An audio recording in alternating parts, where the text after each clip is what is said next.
Building doesn't feel that big, particularly in the Arena Bowl, because our sight lines are so good. You know, our building, Ford Center goes up, it doesn't go out.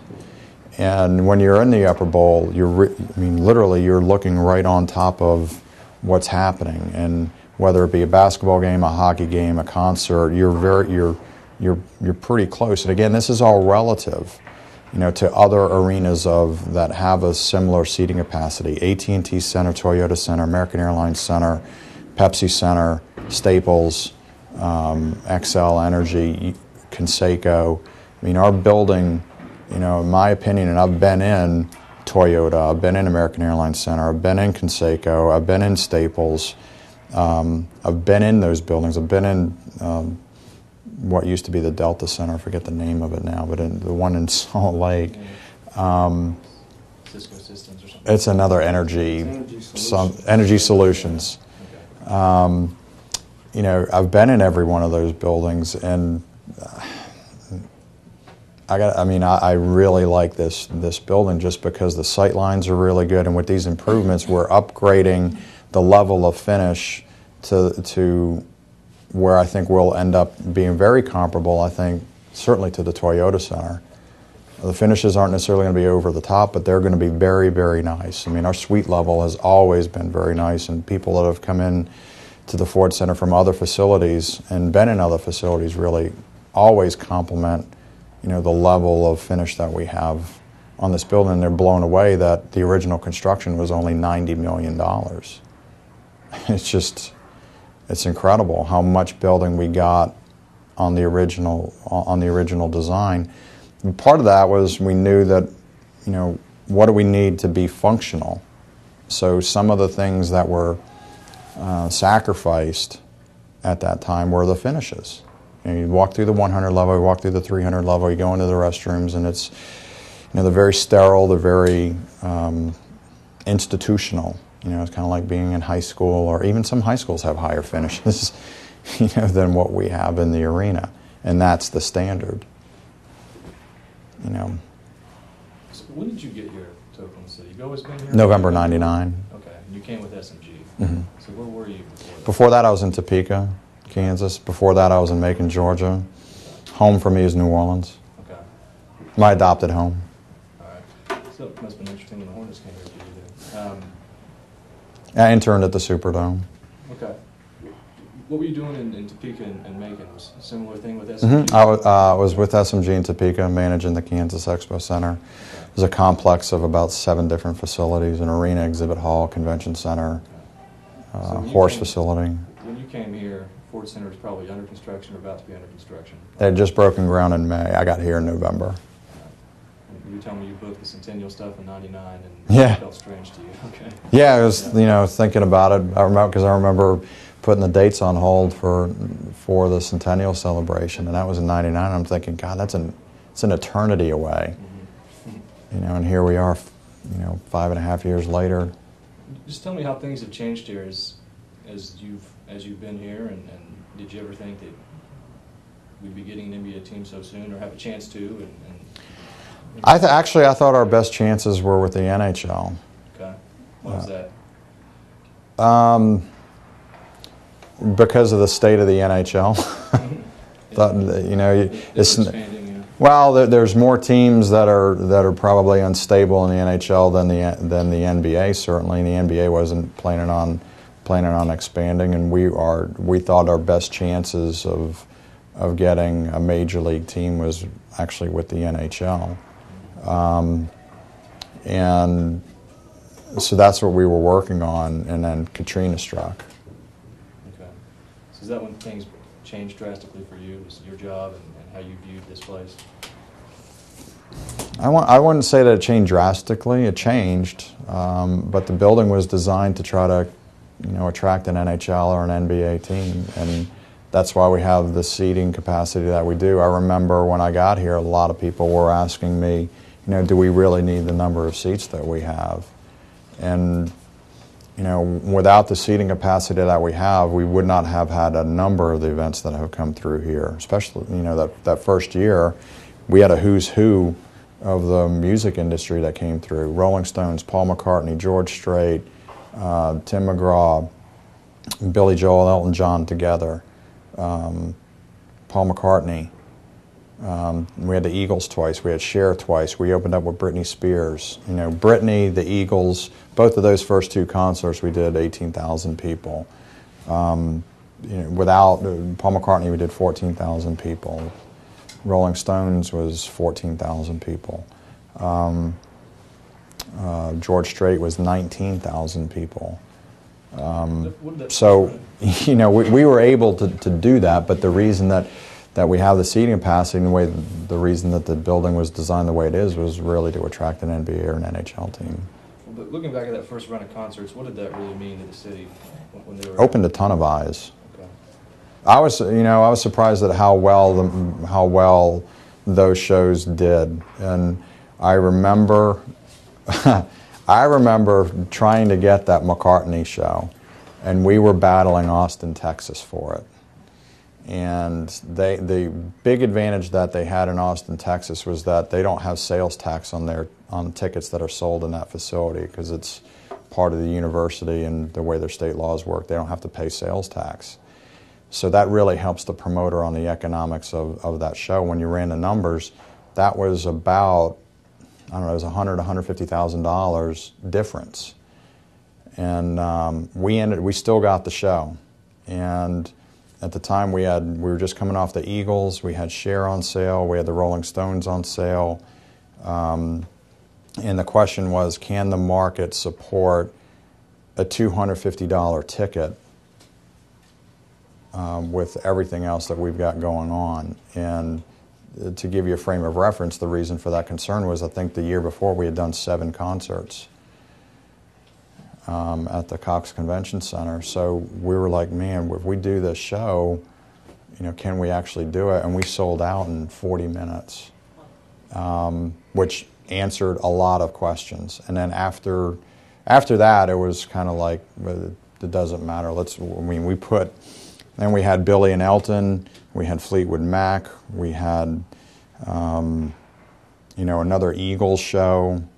I mean, the market just really responded. I think we did over $20 million in concert ticket sales that year, and we had 26 concerts.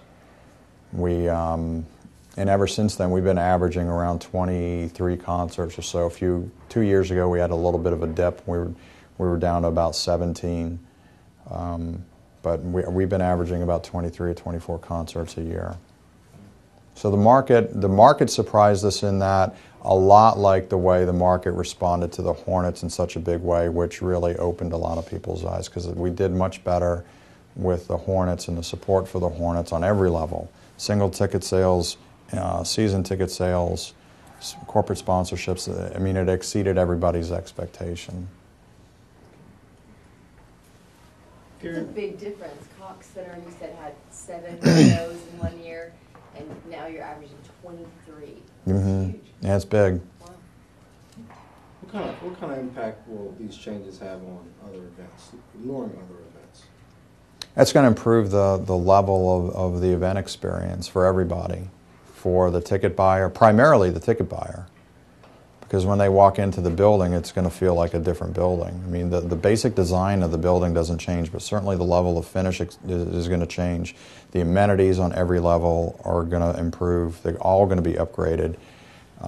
So for any event that you come to, you go to the restaurant, you can go to a club on the 100 level, you can go outside on the club in the 300 level. The 300 level's kind of been, I don't want to say kind of left out in the cold, but it really hasn't had much to it. You got all of these seats up there. We have 8 concession stands. We have the basic amenities, but now up there we're going to have a kids zone. We're going to have an outdoor area. You're going to have 3 outdoor areas where you can go outside, which is something that we've been wanting for a while. We saw this need just in terms of a smoking area, because if you were a smoker, and you can't smoke in the bowl, you can't smoke in the concourses, you got to go to a smoking room. There is no smoking room on the 300 level. We had one on the club, we had one on the 100 level, and even that's not enough. We had nothing for the 300 level, so our idea was, well, let's create an outdoor area, and we can make a patio, can become a smoking area, but we can offer a few other things.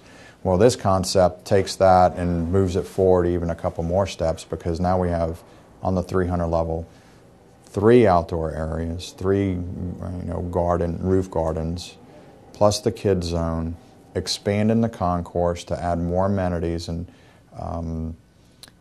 more interactive activity on the concourses for those events that want that opportunity to do it, whether it's Ringling Brothers or the Blazers or an NBA team. Doesn't matter. I mean, PBR. It doesn't matter what it is. It could Women of Faith. I mean, any of those types of events have the ability now to be able to do those things without clogging up the concourse and inhibiting crowd flow. So every level ends up getting upgraded. The club that overlooks the Arena Bowl, something that we recognized early on that we wish we had, because right now you don't have an area to sit down and eat at a table and overlook the Arena Bowl unless you're in a suite.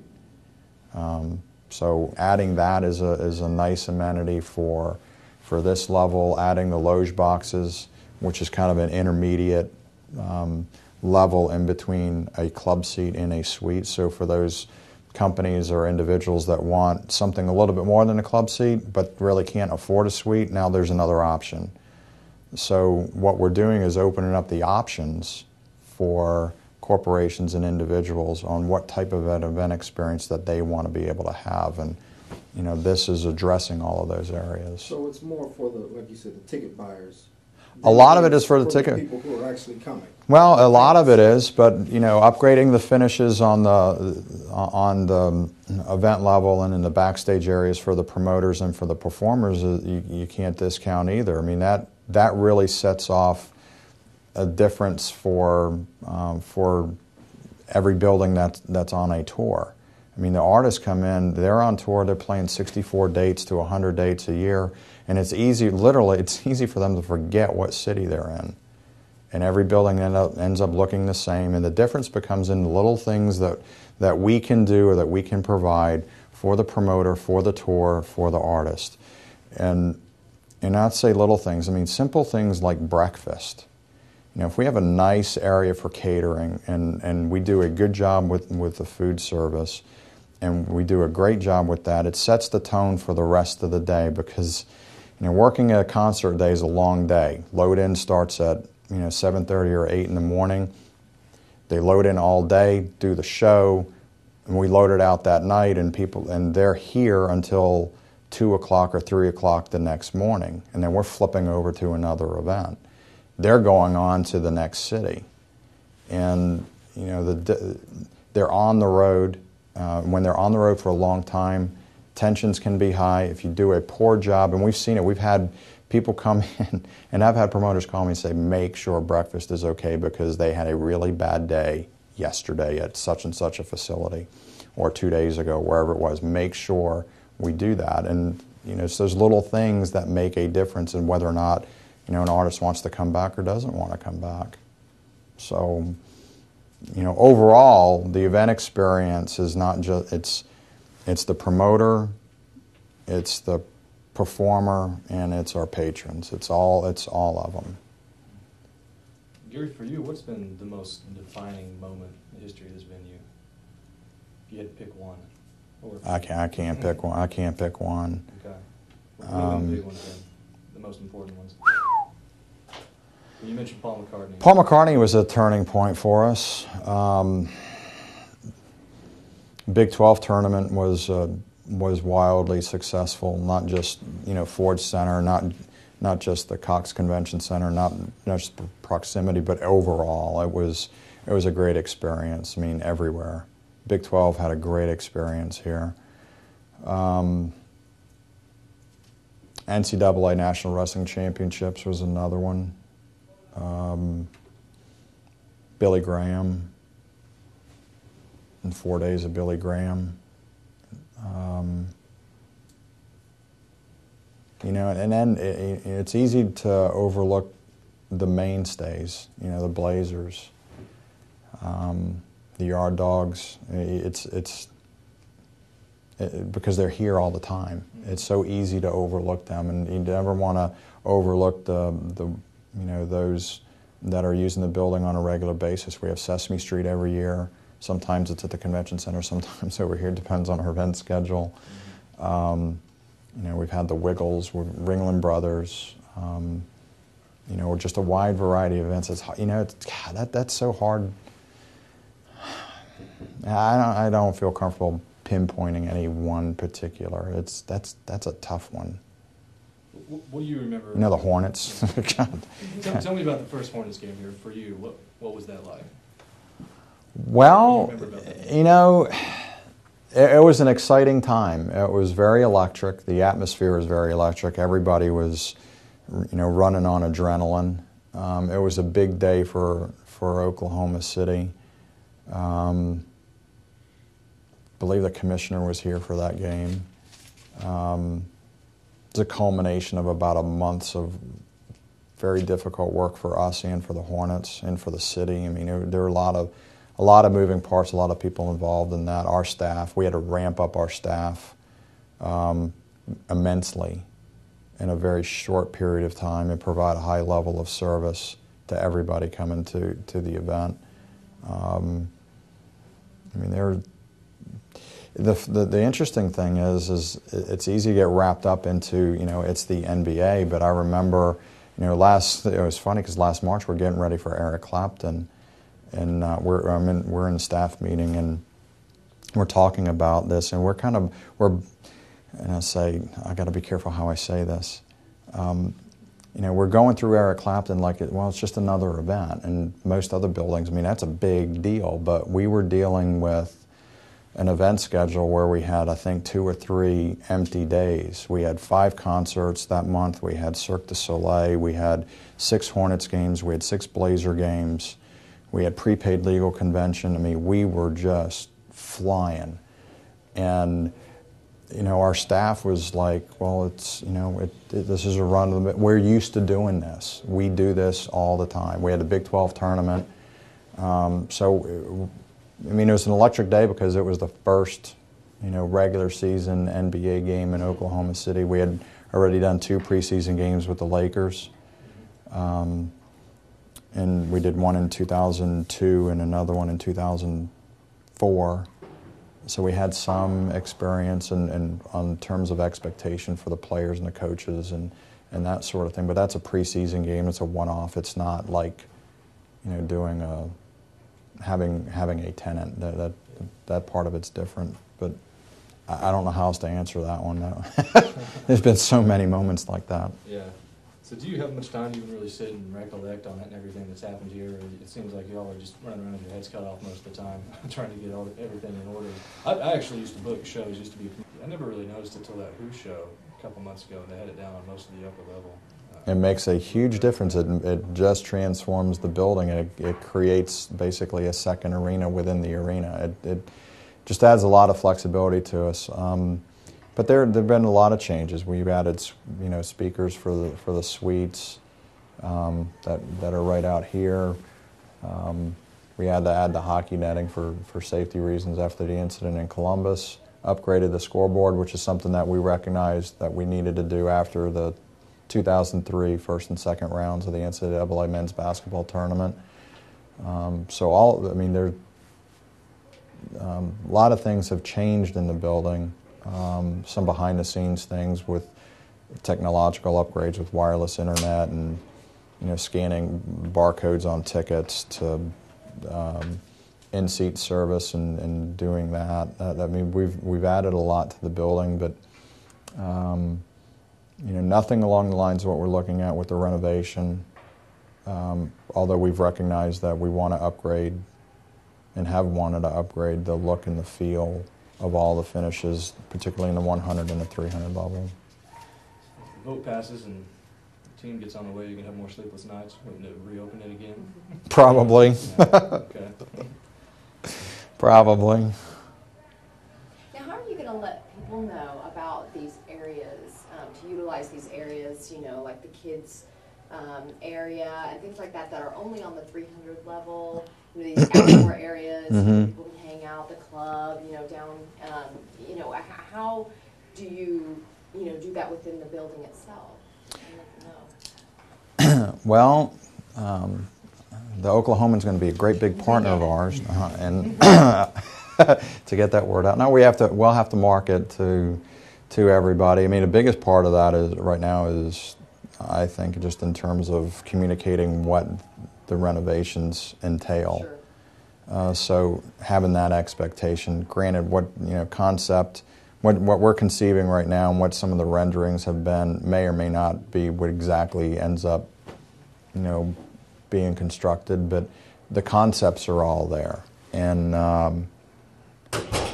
so we'll have to do our own local marketing effort to communicate that. Both last 2 years ago in July, we have an open house.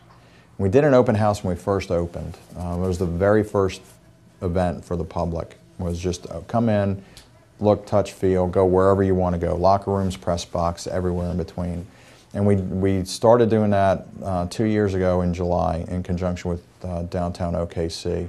And we open up the building and we invite everybody to come in. We partner with the Blazers, with the Yard Dogs. The first year was with the Hornets. And we had the event floor set up where we had ice on one end, and if you wanted to go skate, you could bring your skates, and we had rental skates if you wanted to do that. What was that first event you had here, the opening day event? The very first public ticketed event was Ringling Brothers, and we did 6 performances of Ringling Brothers. That was June, 14, 15, 16, it was over Father's Day weekend. The week before that, we did our open house and the ribbon cutting. Okay. There was no performance of that, though. No, we had Tim Rushlow, who was the lead singer of Little Texas. And the night we had a private, we did a VIP reception, the night before, and then we opened it up to the public the next day, and we had a lot of different things on display. We had, Ford's racing team was here, and we had the Ford racing car, and we had one that was cut in half, and you could get inside and see what the race car actually looked like. There was an old Model T. Actually, Mayor Humphreys came in riding on that one. It was a very old car. It didn't have a steering wheel, it had a stick. Trust him in that. But that was the very first one. And then, so we did Ringling Brothers, and then we did Champions on Ice, and then the Eagles, and then Britney and Cher and bull riding and Paul McCartney, Bow Wow, Nelly, Creed, Lakers, Blazers. I don't know, for Sam and Dave. We did Sam and Dave and Incubus, I think, on back-to-back days. You've got an amazing memory. Yeah. Wow. This is all 2002, right? Mm-hmm. Wow. No, I don't have an amazing memory, actually. I can't remember what I did yesterday. You got anything else, Darnell? That's it for me. Good. Thank you guys so much. Appreciate the time.